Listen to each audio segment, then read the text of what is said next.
এই প্রথমবার আমি গিয়েছিলাম কলকাতায় ঠাকুর দেখতে। তো কলকাতায় গিয়ে কোন কোন ঠাকুর দেখলাম আর তার সাথে সারাদিন কি কি করলাম আজকে সেটা নিয়েই থাকছে ব্লগটা। পঞ্চমীর দিন সকাল সকাল আমি বেরিয়ে গেছিলাম কলকাতার উদ্দেশ্যে। এই প্রথমবার কলকাতায় যাচ্ছি ঠাকুর দেখতে, সেই জন্য কিন্তু আমি ভীষণই এক্সাইটেড ছিলাম।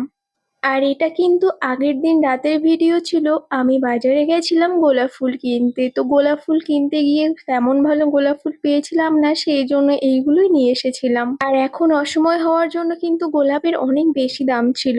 পঞ্চমীর দিন আমি কিন্তু স্টেশনে এসে প্রথমেই টিকিট কেটে নিয়েছি, আর তারপরে আমাদের স্টেশনের মন্দিরে ঠাকুরটাকে প্রণাম করলাম, আর তার সাথে সাথে কিন্তু ট্রেনটাও ঢুকে গেল আমাদের বাড়ি যেখানে, সেখান থেকে কিন্তু ডিরেক্ট শিয়ালদাতে যাওয়া যায়, কিন্তু আমি এবার নৈহাটি হয়ে যাচ্ছিলাম। আমি যেহেতু হাওড়া হয়ে যাব, সেই জন্য নৈহাটি থেকে ব্যান্ডেল লোকাল ধরে ব্যান্ডেল হয়ে তারপরে আমি হাওড়াতে যাব। আর আমি মনে হয় এমন ব্যক্তি যে এত লেট করে পুজোর ভিডিও দিচ্ছে। আসলে শরীরটা আমার এত খারাপ ছিল দশমী থেকে যে ভিডিওগুলো এডিটই করতে পারিনি। যাই হোক, আবার ট্রেন ধরে চলে আসলাম ব্যান্ডেল স্টেশনে, আর এখান থেকে আবার আমি হাওড়া লোকাল ধরে হাওড়াতে চলে যাব। ব্যান্ডেল স্টেশন থেকে ট্রেন কিছুটা লেট হওয়ায় আমি কিন্তু অনেকটা টাইম একা একা বসেছিলাম, আর তারপরে চলে আসলো আমার ট্রেন, আর আমিও চলে যাচ্ছি এবার হাওড়ার দিকে।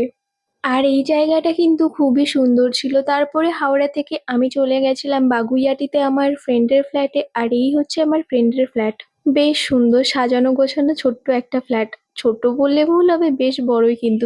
এটা কিন্তু 3 BHK ফ্ল্যাট ছিল, 3টে বেডরুম, 2টো বাথরুম আর ডাইনিং।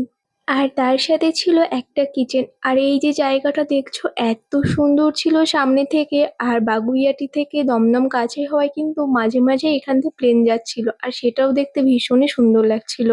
আর ছেলেরা এখানে খাবার অর্ডার করছিল, তারপরে আমরা খাওয়া দাওয়া করে নিলাম দুপুরে। তারপরে কিছুক্ষণ রেস্ট নিয়ে আমরা এবার রেডি হয়ে গেছি বেরোবো বলে। আর এইটা ছিল আমার আজকের আউটফিট। ব্যাকগ্রাউন্ডটা একটু ইগনোর করো, অনেক মেসি হয়ে আছে।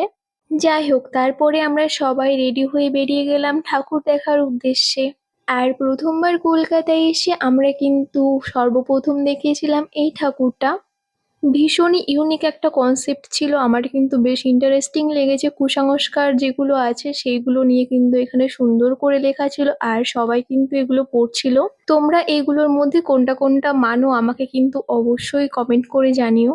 আর ভেতরে যেতে যেতে আমার সাথে যা হয়েছে তার কি বলবো, একজন আমার পায়ে এত বাজেভাবে পাড়িয়ে দিয়েছে যে আমার নখ মাঝখান থেকে ফেটে রক্ত বেরিয়ে গেছিল। প্রথমবার কলকাতায় এসেছি আর প্রথমবার ঠাকুর দেখতে এসে এমন অবস্থা, আমি আর কি বলবো, প্রচন্ড কষ্ট হচ্ছিল হাঁটতে। তারপরেও আমরা আরো দুটো তিনটে ঠাকুর দেখেছি।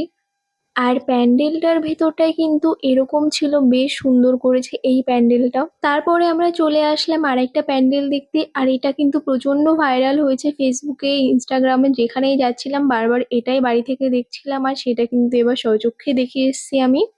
আর সত্যি একদম অন্যরকম কনসেপ্ট ছিল। তারপরে আর কি ব্যথা পা নিয়ে আইসক্রিম খেতে খেতে ঘরে চলে আসলাম, আর ঘরে এসে KFC থেকে খাবার অর্ডার দিয়েছিল সেইগুলোই খেলাম। তো আমার এই এলোমেলো ব্লগটা তোমাদের কেমন লাগলো অবশ্যই জানিও।